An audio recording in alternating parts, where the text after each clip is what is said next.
Page setup শিখুন খুব সহজে, বিশেষ করে যারা নতুন আছেন তারাই এই ভিডিওটা দেখবেন। আমরা স্টার্ট ড্রয়িং এ ক্লিক করব। গ্রিড লাইন ডিলিট করার জন্য কন্ট্রোল জি দিব।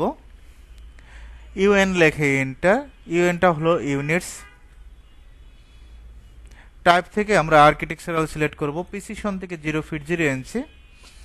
অ্যাঙ্গেল থেকে এখান থেকে degree minute second, just okay দেব। ডি লেখে এন্টার। ডিটা হলো ডাইমেনশন। মডিফাইতে ক্লিক করবেন।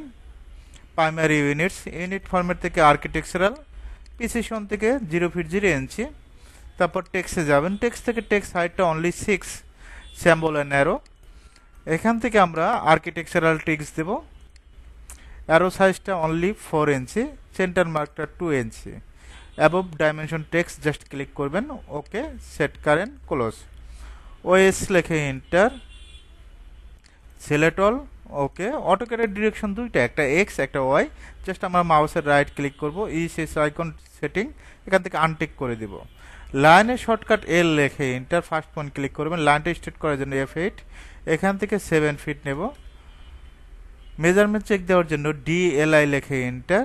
ফার্স্ট পয়েন্ট ক্লিক করবেন, সেকেন্ড পয়েন্ট ক্লিক